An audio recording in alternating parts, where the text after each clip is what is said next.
Hi everyone, it's me again, Happy Lou Vlog. So welcome back to my random vlogs.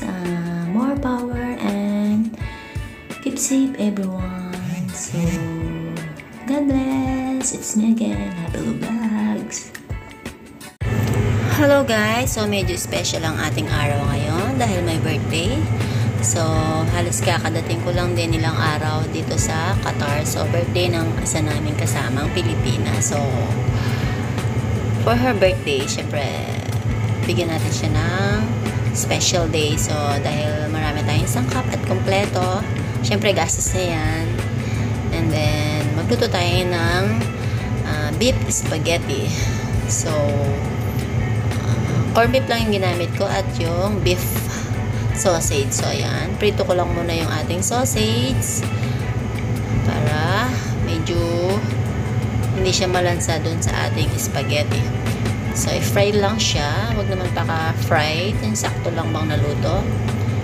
And then add natin tayo ng onion and ating garlic. So isaute natin yan.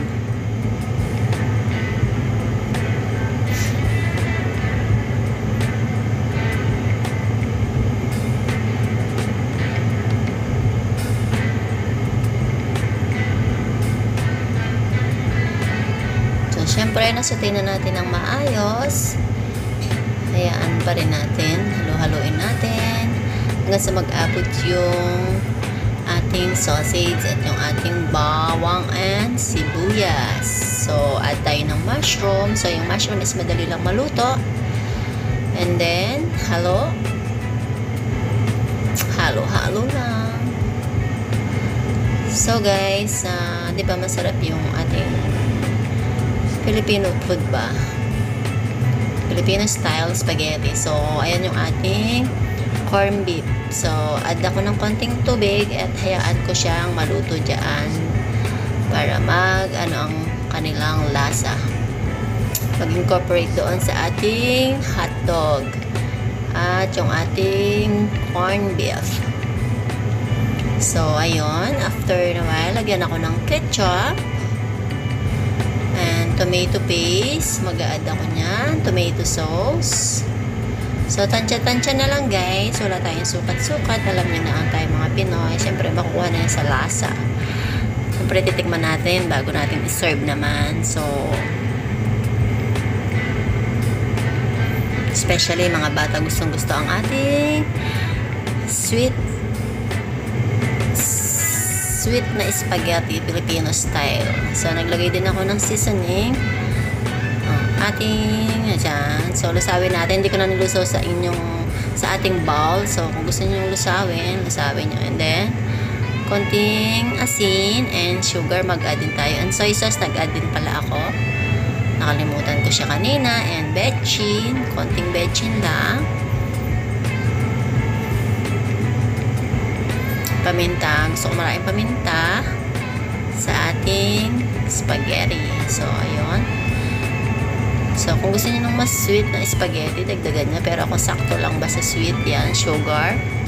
And then, mix natin mabuti.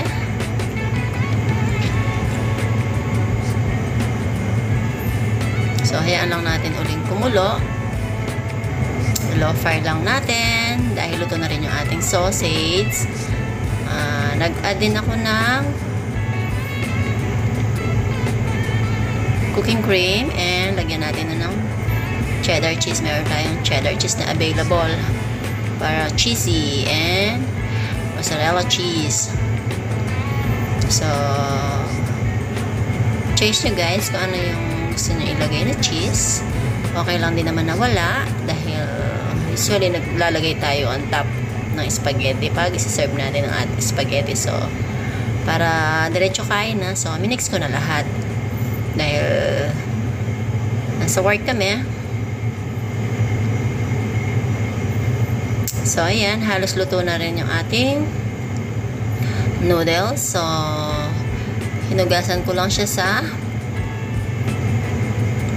malamig na tubig and then lagyan mo ng oil para mas okay, hindi siya magdidikit-dikit kahit na lumamig siya. Normal oil or olive oil kung meron kayo. So, Sakto lang yung ating noodles, hindi ko siya pinakaluto.